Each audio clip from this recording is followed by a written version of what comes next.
ಕಾರ್ಕಳ ನಗರದಲ್ಲಿ ಹಿಂದೂ ಬಂಧುಗಳು ಸಾವನ್ನಪ್ಪಿದಾಗ ಅಂತ್ಯ ಸಂಸ್ಕಾರ ನೆರವೇರಿಸಲು ಕಾರ್ಕಳ ಕುದುರೆಮುಖ ರಸ್ತೆಯಲ್ಲಿ ಕರಿಯಕಲ್ಲು ಎಂಬಲ್ಲಿರುವ ಸ್ಮಶಾನ ಈಗ ಹಿಂದೂ ರುದ್ರಭೂಮಿಯಾಗಿ ಪರಿವರ್ತನೆಗೊಂಡಿದೆ. ಈ ಬಗ್ಗೆ ಸಮಿತಿ ಸಂಚಾಲಕರಾದ ಪ್ರಕಾಶ್ ರಾವ್ ಮಾಧ್ಯಮಕ್ಕೆ ಮಾಹಿತಿ ನೀಡಿದರು. ಕಾರ್ಕಳದ ಕರಿಯಕಲ್ಲು ಎಂಬಲ್ಲಿ ಸಾರ್ವಜನಿಕರ ಸಹಾಯದಿಂದ ಈ ರುದ್ರಭೂಮಿ ಕಾರ್ಕಳ ತಾಲೂಕಿನಲ್ಲಿ ಎಲ್ಲರಿಗೂ ಮಾದರಿಯಾಗಿದೆ.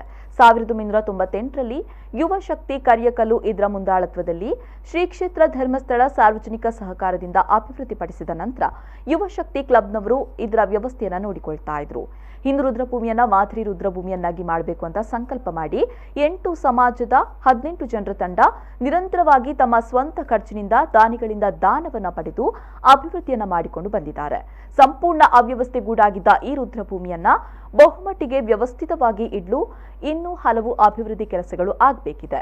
ಅಭಿವೃದ್ಧಿ ಮಾಡುವ ಯೋಜನೆ ಹುಮ್ಮಸ್ಸು ನಮ್ಮ ತಂಡದಲ್ಲಿದೆ. ಇದಕ್ಕೆಲ್ಲ ನಿಮ್ಮೆಲ್ಲರ ಪ್ರೀತಿ ಸಹಕಾರ ಬೇಕಿದೆ ಅಂತ ಸಮಿತಿ ಸಂಚಾಲಕರಾದ ಮಾಜಿ ಪುರಸಭಾ ಸದಸ್ಯ ಪ್ರಕಾಶ್ ರಾವ್ ಮಾಧ್ಯಮದ ಮುಂದೆ ಹೇಳಿದರು.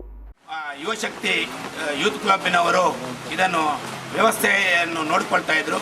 ನಂತರ ಬಹಳ ಕಷ್ಟದ ಸಮಯ ಬಂದಾಗ ಪುರಸಭೆಯಿಂದ ಕೂಡ ಇದನ್ನು ಮೇಂಟೈನ್ ಮಾಡಲಿಕ್ಕೆ ಆಗದಾಗ ಸಹಕಾರವನ್ನು ನೀಡಿದಾಗ ನಮಗೆ ಬಹಳ ಇದಾಗಿ ನಾನು ಪ್ರಕಾಶ್ ರಾವ್ ಪುರಸಭೆಯ 2 ಬಾರಿ ಚುನಾಯಿತ ಪ್ರತಿನಿಧಿ ಈ ಭಾಗದ ನನ್ನನ್ನು ಯುವಕರು ಒತ್ತಾಯ ಮಾಡಿದಾಗ ನಾನು ಅದನ್ನು ಒಳ್ಳೆಯ ರೀತಿಯಲ್ಲಿ ಮಾಡುವ ಅಂತ ಹೇಳಿ ಸುಮಾರು 12 ವರ್ಷದಿಂದ ಈ ರುದ್ರಭೂಮಿಯ ನಿರ್ವಹಣೆಯನ್ನು ಮಾಡ್ತಾ ಇದ್ದೇವೆ.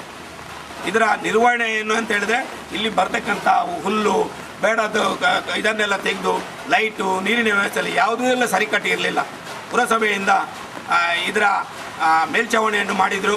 ಅದು 1 ವರ್ಷದಲ್ಲಿ ಬತ್ತಿ ಹೋಯಿತು. ಮಾನ್ಯ ಕ್ಷೇತ್ರದ ಶಾಸಕರ ಸುನೀಲ್ ಕುಮಾರ್ ಮಲೆನಾಡ ಪ್ರದೇಶಾಭಿವೃದ್ಧಿಯಿಂದ ಅಭಿವೃದ್ಧಿಸಿದರು. ಅದರ ಮೇಲ್ಛಾವಣಿಯು ಕೂಡ ಸುಟ್ಟು ಹೋಯಿತು. ನನ್ನ ಅವಧಿ ಪುರಸಭೆ ಅವಧಿ ಮುಗಿದ ಮೇಲೆ ವಿಶೇಷ ನಾವು ಪ್ರಯತ್ನ ಪಟ್ಟಿದ್ದರಿಂದ ಮಾಜಿ ಪುರಸಭಾ ಅಧ್ಯಕ್ಷರಾದ ಅನಿತಾಂಚನ್ ಅವರ ನೇತೃತ್ವದಲ್ಲಿ ಪುನಃ ಮೇಲ್ಛಾವಣಿ ಎತ್ತರ ಮಾಡಿ ಅದನ್ನು ಮಾಡಿದ್ದೇವೆ.